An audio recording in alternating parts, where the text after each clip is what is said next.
Joining me now to talk more about Ukraine's push and Russia's pushback is Keir Giles. He's a senior fellow at Chatham House, also a Russia expert and the author of a new book entitled Who Will Defend Europe? Mr. Giles, thanks so much for joining us. Good evening. Now, we heard from Prime Minister Justin Trudeau today, and we also know that UK PM Sir Keir Starmer was in D.C. today trying to convince President Biden. How important is this push to allow Ukraine to use these long-range weapons inside of Russia?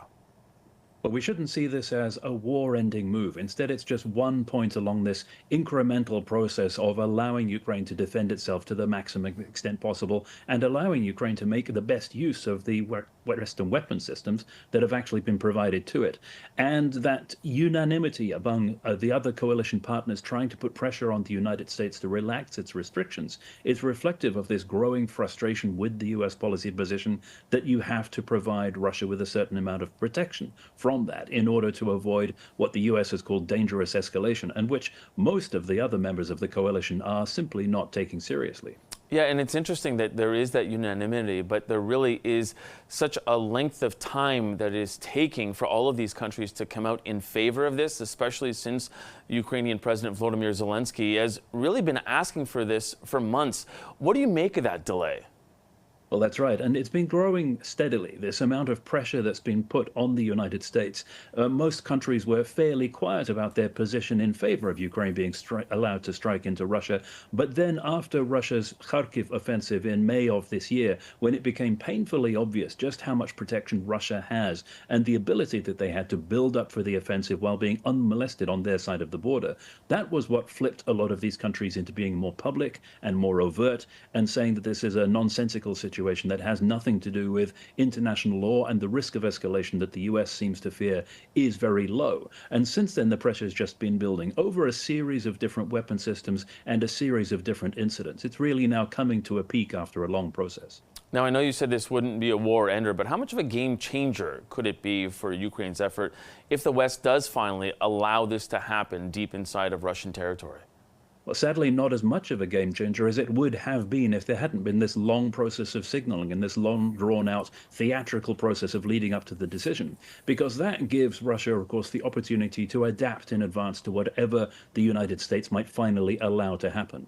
And even just in the last few days, we've seen this drawn-out process of leading up to a possible decision, which has allowed Russia to jump into that with this intervention from President Putin threatening a state of war to completely take over the global news narrative and completely shift the emphasis where it should be. So it's given Russia an opportunity, even just in that tactical sense, let alone the long-term strategic implications. Yeah, I'll ask you about Putin's response in just a moment, but talk to me about what that does now. The fact that it has been so drawn out, I mean, does it really lessen the effect of being able to strike Russia because they are now seemingly ready for it because it's been so telegraphed?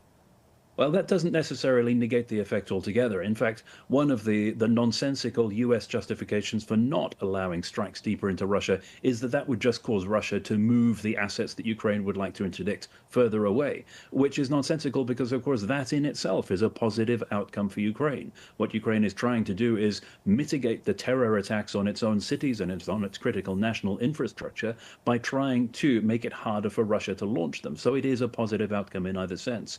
But you see the same process whenever there is this delay and this dithering and this constraint on Ukraine. It means lives and territory lost in Ukraine needlessly. In fact, you can calculate a grim tariff how many dead Ukrainian children it takes to change the United States' mind on each given occasion. Yeah, and Vladimir Putin coming out very strong today, saying that allowing the use of Western long-range weapons to strike deep inside Russia would be considered an act of war. Is there any reason to think that he's bluffing this time?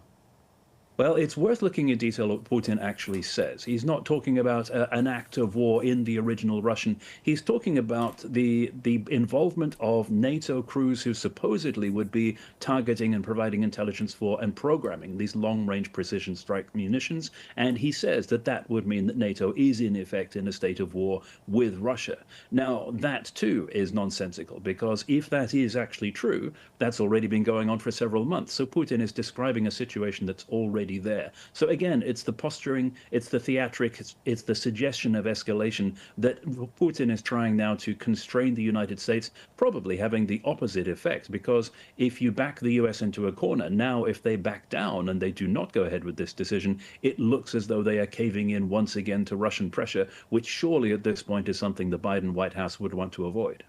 Yeah, and talk a little bit about that, because they want to make sure that they stand strong, but at the same time, they're going to be going through an election. Do you think that that weighs in this at all as this kind of drags out in the next couple of months?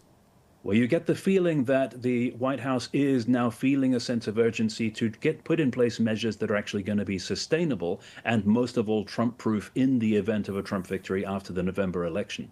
Because if that does happen, of course, all bets are off for Ukraine. That threatens an immediate cessation of aid to Ukraine. So whatever gains Ukraine can make now and whatever aid can be put in place needs to be Trump-proof to the greatest extent possible. And that, of course, adds an extra element of urgency to any decisions that Biden is taking right now. I wanted to ask you how we got here, because in your book you talk about the role and deficiencies of NATO as a guarantor of hard security and whether the EU or coalitions of the willing can fill that gap. Now, you also call for new leadership in your book in the defense of the free world.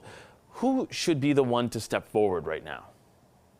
That's right. The problem that we have in Europe is that the United States, with or without Trump, seems to be showing reluctance to actually defend the continent against Russia as it has done up until now. With Trump, of course, you've heard of these very public threats to withdraw support from NATO over the idea about whether NATO should be funding itself, whether the European partners should be stepping up and paying more, which, of course, they should. But you have a direct threat to that backbone of NATO military power in the form of Trump. The problem is, you also have the problem of the current White House also attenuating its support to partners that are under attack from Russia. So you have the frontline states of Europe looking at what the White House is doing to Ukraine and thinking, if we come under attack from Russia too, will the same restrictions be placed on us? Will the United States try to prevent us from defending ourselves to the greatest extent possible? And that's why those countries are looking around for other means of ensuring security guarantees, other sources of protection. All right, Keir Giles, we're going to have to leave it there. Senior fellow at Chatham House, also the author of a new book entitled Who Will Defend Europe? Thanks so much for being with us today. We appreciate it. Thank you.